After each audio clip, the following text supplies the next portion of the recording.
மறைந்த எழுத்தாளர் அசோகமித்திரனுக்கு சென்னை தேனாம்பேட்டையில் அஞ்சலி கூட்டம் நடைபெற்றது. இதில் பாடலாசிரியர் வைரமுத்து, எழுத்தாளர் பிரபஞ்சன், கவிஞர் தமிழச்சி தங்கபாண்டியன் உள்ளிட்ட பலர் கலந்து கொண்டனர்.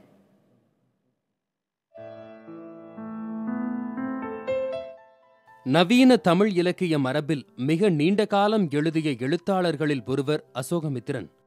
அதிராத எழுத்து நடையுள் மிக ஆழமான கருத்துக்களையும் சிந்தனையை தூண்டும் பொறியையும் வைத்து எழுதிய அசோகமித்திரன் கடந்த மார்ச் மாதம் 23ஆம் தேதி இயற்கை எய்தினார். அவரது நினைவை போற்றும் நினைவஞ்சலி நிகழ்ச்சி சென்னை அண்ணா சாலையில் உள்ள கூட்டரங்கில் நடைபெற்றது. ஒடுக்கப்பட்டவர் பக்கம்தான் நிற்பார். ஒடுக்கப்பட்ட சாதாரண மக்கள் தான். இந்த 5 விரல்களை பற்றி எழுத வேண்டும் என்ற வாய்ப்பு அவருக்கு ஏற்பட்டால் இந்த பலம் பொருந்திய கட்ட விரலை எழுத மாட்டார், சுட்டு விரலை எழுத மாட்டார், மோதிர விரலை எழுத மாட்டார். எந்த பலமும் இல்லாத சுண்டு விரலை பற்றி தான் அசோகமித்திரன் எழுதுவார். ஏன்னா சுண்டு விரல் தான் நாமல் தான்.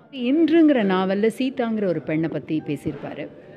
ஒரு ஆணால் ஏமாற்றப்பட்டு திருமணம் தவிர்த்த உறவு முறைக்கு தயாராக இருக்கின்ற அந்த ஆண் முறையாக திருமணம் செய்து அவளை அங்கீகரிக்க முடியாது என்கின்ற அந்த நிலைப்பாடை எடுக்கும் பொழுது சீதா ஒரு மன உளைச்சலுக்கு ஆளாகி தற்கொலை முடிவுக்கு தள்ளப்படுகின்றாள். அந்த தற்கொலையை நோக்கி சீதா போகிறப்ப அவருடைய விவரணைகள் ரொம்ப கூர்மையான கேள்விகளை சமூகத்தை பார்த்து முன் வைப்பவர்.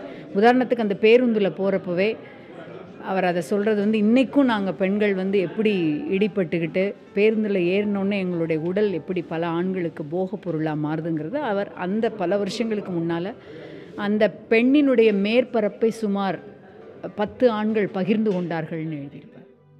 நூலகங்களுக்கு எழுத்தாளர்களின் புத்தகங்களை வாங்கி அனுப்ப வேண்டும் என்று குறிப்பிட்ட வைரமுத்து அதுவே அசோகமித்திரன் போன்றவர்களுக்கு செய்யும் பெருமை என்றும் குறிப்பிட்டார். அசோகமித்திரனுடைய புகழ் வாழ்க என்று நுனிநாக்கில் நான் உச்சரிக்க விரும்பவில்லை. அசோகமித்திரன் வாழ்ந்தால், அசோகமித்திரன் நினைக்கப்பட்டால் தமிழ் இலக்கியம் செழுமை வரும்.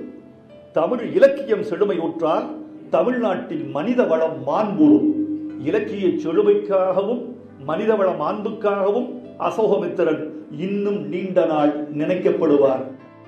விருதுகளை பற்றி கவலைப்படாமல், அங்கீகாரங்களுக்காக அலட்டிக்கொள்ளாமல் எழுதிக்கொண்டே இருந்த அசோகமித்திரனின் எழுத்துக்கள் காலங்கள் கடந்தும் கொண்டாடப்படும்.